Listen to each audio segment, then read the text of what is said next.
Hello everyone, in this video will discuss about Thomas Kuhn, जिसका time period है 1922 से 1996 तक। इसका बुक जो है, जो इम्पोर्टेंट बुक है, जो पूछा जाता है, स्ट्रक्चर ऑफ साइंटिफिक रिवॉल्यूशन, याद रखना। और दूसरा पैराडिग्म शिफ्ट।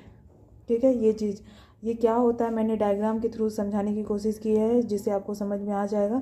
तो आप देखो, जब कोई नॉर्मल सिचुएशन होता है, ठीक है, मैं एक अच्छे से आपको बताती हूँ कि जैसे एक नॉर्मल सिचुएशन है। कोविड से पहले क्या था, हमारी सोसाइटी बहुत एक नॉर्मल सिचुएशन पे था, ठीक है। उसके बाद क्या हुआ कि जैसे ही कोविड आया, ठीक है, मॉडल क्या हुआ, वो मॉडल का क्राइसिस आ गया, क्योंकि प्रीवियसली वैसा कभी मॉडल आया नहीं था, वो सिचुएशन हम लोगों ने देखा नहीं था कभी। तो हमारे लिए बहुत डिफ़िकल्ट हो गया था उस चीज़ को डील कर पाना। तो क्या हुआ, मॉडल ड्रिफ्ट हुआ, फिर मॉडल क्राइसिस आया, क्योंकि प्रीवियस सिस्टम फेल हो गया था।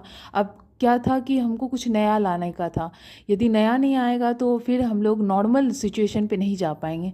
तो फिर जैसे मॉडल क्राइसिस आया, फिर मॉडल रिवॉल्यूशन हुआ, चेंज आया।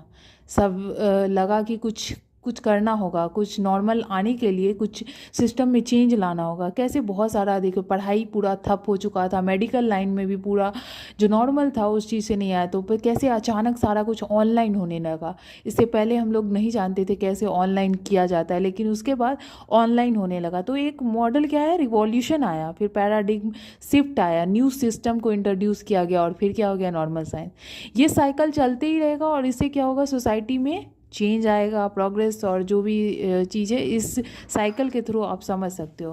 तो talk about the normal science, crisis, ठीक है, एक्स्ट्रा ऑर्डिनरी साइंस, ये सब कीवर्ड है थॉमस कून का, ये चीज़ को आप याद रखना। उसके बाद पैराडिग्म शिफ्ट के बारे में बोलते हैं, ये चीज़ एग्जाम में भी आ चुका है, और इम्पॉर्टेंट बुक। तो नेक्स्ट वीडियो हम लोग बात करेंगे और भी इम्पॉर्टेंट रिसर्च मेथडोलॉजी के बारे में। आज के लिए इतना है।